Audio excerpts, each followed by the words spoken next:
Siku ya Jumamosi ambapo asubuhi ya leo, mpenzi mtazamaji, ninakusalimu katika jina la Yesu Kristo. Bwana Yesu asifiwe. Basi ni asubuhi njema ambapo ninakukaribisha katika kipindi cha Manyunyu ya Baraka, ili mtumishi wa Mwenyezi Mungu ambaye ni Pastor Ruth Sami kutoka kanisa la ABC Katangi akaweze kuendelea na kutubariki na kutufundisha hilo neno kama vile ambavyo amekuwa akifanya kuanzia hiyo siku ya Jumatatu.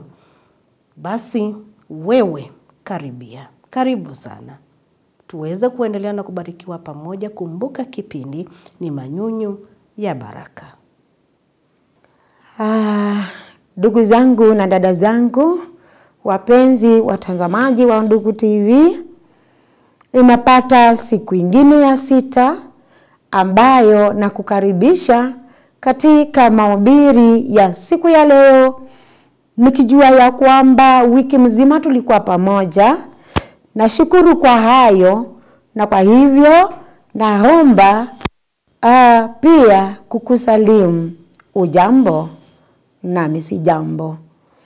Taenda kusoma neno la Mungu katika kitabu cha Luka mtakatifu, na ni sura ile ya 24 mstari wa 50 mpaka 53, na nitasoma hili neno katika jina la Yesu. Akawaongoza mpaka Bethania, akainua mikono yake akawabariki. Ikawa katika kuwabariki, alijitenga nao, akachukuliwa juu mbinguni. Wakamwabudu, kisha wakarudi Yerusalemu wenye furaha kuu, nao walikuwa daima ndani ya hekalu wakimsifu Mungu. Tuombe. Asante Jehova Mungu mwenye enzi, tuaja mbele yako asubuhi ya leo, kiomba ni kwa ajili ya neno lako ambayo tumelisoma kwa wakati huu kuhusu kufa kwa Yesu mbinguni. Yesu Kristo, tusaidie watazamaji, wasikilizaji wapendwa, ili tuweze kujua yaliyotendeka yanapaswa kutendeka kwetu, na utufunze kupitia kwa Roho Mtakatifu. Katika jina la Yesu Kristo aliye Bwana na Mwombezi wetu tunaomba. Amen. Lengo ile tuko nayo kama vile tumesafiria tukiona matukio ya Yesu Kristo akiwatokea wengi wa wanafunzi. Kwa wakati huu tunaenda kutazama jinsi Yesu Kristo alichukuliwa mbinguni kama vile iliandikwa, kama vile ilitabiriwa, na kama vile ilipangwa juu mbinguni, ya kwamba atakuja ulimwenguni, atalifanya kazi ile ya upatanisho, ya msamaha wa dhambi za binadamu, na kuweka upatanisho wa binadamu na Mungu. Alikuwa amemaliza, na ilikuwa ikisemekana akimaliza atarudi tena mbinguni kwa Baba yake. Kwa hivyo tunashuhudia hayo maandiko ya kurudi kwake mbinguni, lengo tu ikiwa ni hiyo ya Yesu kuchukuliwa kuenda mbinguni. Basi Biblia kama vile tumesoma, manake wakati huu alikuwa na wanafunzi. Jambo la kwanza tutaangalia ni kwamba aliwaongoza mpaka Bethania. Na ni ukweli aliwaongoza akiwa mbele yao, wakimfuata, wakaenda pale. Manake Bethania ndiko kulikuwa na ule mlima wa Olive ambao iliandikwa Yesu Kristo atakuwa katika huo mlima na atapanda juu mbinguni. Kwa hiyo akawaongoza mpaka pale. Hiyo ina maana gani? inatufundisha na pia ilifundisha wanafunzi, na Yesu mwenyewe aliwafundisha kwa jambo lolote lile watakapokuwa wakilifanya bila Yesu hawataweza. Ndio sababu aliwaongoza, akawa mbele yao akamfuata. Na kwetu leo, mtazamaji wangu, hatuwezi jambo lolote lile bila kuongozwa na Yesu Kristo. Manake panapojia yeye anajua, panapo shida, majaribu, yeye anajua. Na hatutaweza kushindwa endapo Yesu Kristo atatuongoza. Manake Yesu Kristo hajawahi shindwa, hawezi akashindwa na atashindwa kamwe. Manake akiwa mbele, sisi tujue ya kwamba tutashinda, hata ikiwa jambo ni gumu kiasi gani ama namna gani. Hata ikiwa uzito ni mwingi namna gani, wewe muite Yesu, mwambie Yesu, kuja niongoze kama vile aliongoza wanafunzi, na ninajua ya kwamba hakika taweza kufua ndafu kwa kila jambo.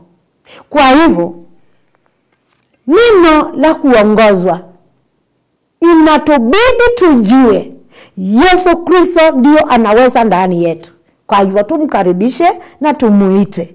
Hivyo aliwaongoza wanafunzi wakaenda Bethania, na hapo Biblia inatuambiaje?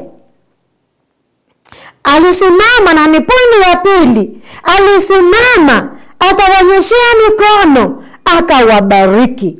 Bwana Yesu asifiwe.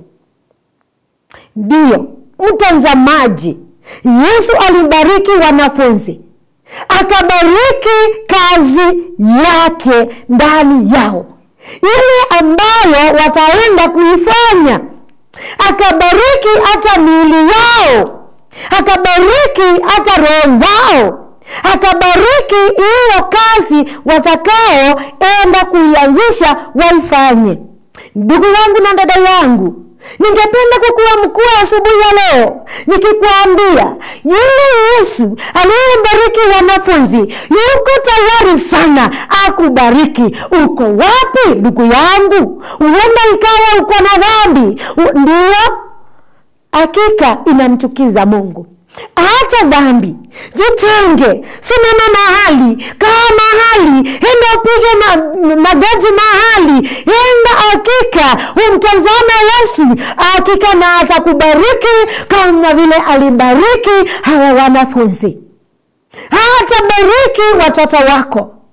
Wewe mtoto, hakika atabariki baba yako, atabariki mama yako, atabariki kazi yako. Na je, uko upande wake Yesu Kristo?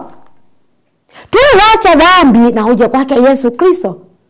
Atakubariki mpaka watu wakuita mbarikiwa. Atakubariki mpaka watu wakuheshimu. Bwana Yesu asifiwe.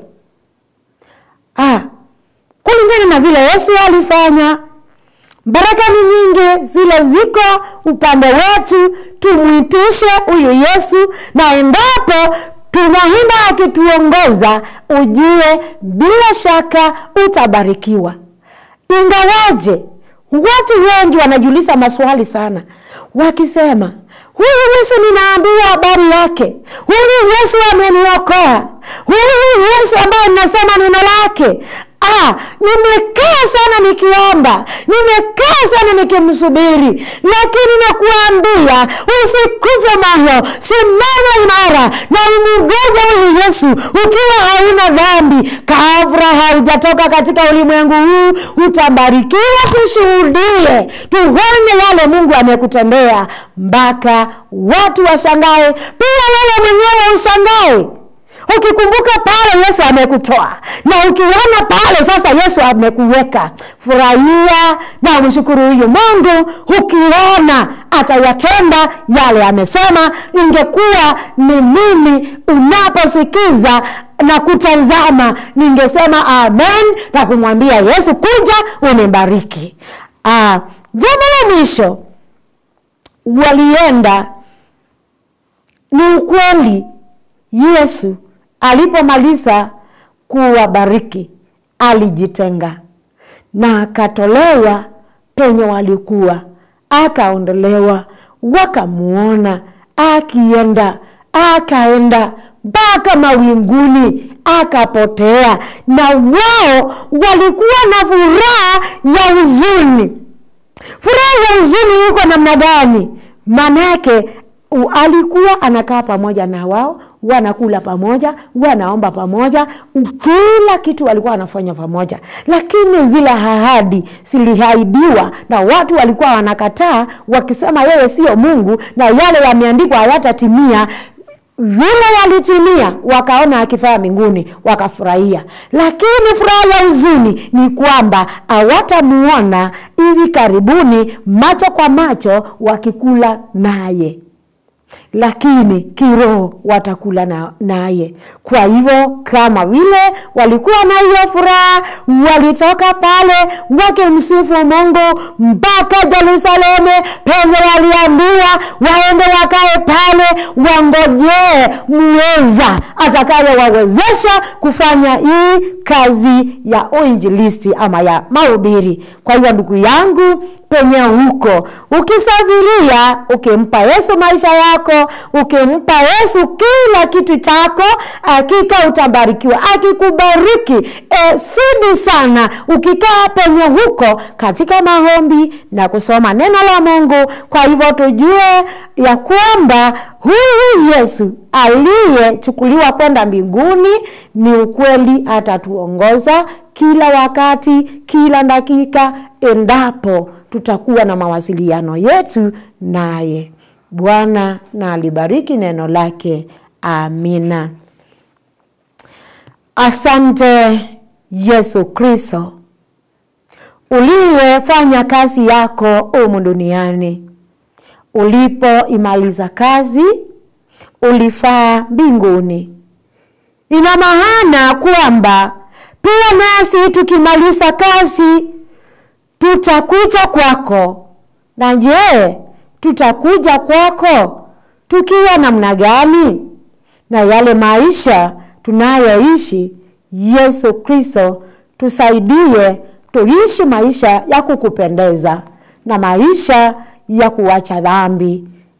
Yesu Kristo, ulipowabariki wanafunzi, ningependa kutenga Jumamosi hii ya leo ili uweze kubarikia mtu kama vile uliweza kubariki wanafunzi. Hata mimi mwenyewe nahitaji baraka zako. Hata Jehova Mungu anayeketi karibu nami anahitaji baraka zako. Hata Mungu wetu Udugu TV, wafanya kazi wa hapa Mungu, wanahitaji baraka zako. Mkuu wa kanisa na wale wengine wadogo wake wanahitaji, na kanisa lote kwa ujumla. Bariki kanisa lako la MBC Mungu Baba. Bariki neno lako Jehova Mungu. Tuongoze na utusaidie kuenenda pamoja nawe. Katika jina la Yesu Kristo naomba na kuamini. Amen. Ubaki salama. Kuchukuliwa kwa Yesu mbinguni. Tumeweza na kuona kwamba Yesu aliweza na kuwaongoza mpaka Bethania, na aliweza na kuwabariki, na kisha akaweza na kuchukuliwa juu mbinguni. Na kile kikubwa mno ambacho hata mimi unitia moyo, unitia nguvu, ni kwamba aliweza na kuambia kwamba kaeni hapa mpaka mpokee. Mkaweze na kupokea, ama wakaweze na kuvikwa uwezo utokao juu. Je, wewe umeweza na kuvikwa huo uwezo ambao unatoka juu? Ukiwa na huo uwezo, ukiwa juu yako, uwezo ambao hautoki kwa binadamu yeyote yule, uwezo ambao unatoka juu mbinguni kwa Mwenyezi Mungu, hakika utayaweza na kufanya mengi. Utaweza, utaweza tu kuwa unainuka kila wakati. Hautaweza na kuwa unapatikana pale ambapo binadamu alikuona ama alikupangia. Maana kuna uwezo utokao juu ambao umeweza na kuvunikwa nao. Umeweza na kuvikwa nao. Umeweza na kukufunika pale. Uwezo kutoka juu mbinguni. Je, Huo uwezo mpaka saa hii unakuongoza, uko nao, ama wewe unafanya tu bila huo uwezo, unafanya tu vile ambavyo unataka, unafanya tu kulingana na uwezo wako? Hapana. Unahitaji kuvikwa uweza kutoka juu mbinguni. Wewe ukikufunika, utaweza na kuona kwamba unayaweza mambo yote ndani ya Yesu Kristo ambaye utuwezesha. Ninakutakia wakati mwema, siku njema, Mungu wa pamoja nawe. Kwa wale wote ambao wanaenda katika nyumba za ibada kwa siku ya leo, ninawatakia ibada iliyobarikiwa na Mwenyezi Mungu, ibada ya kuonekaniwa na Mwenyezi Mungu. Bye bye.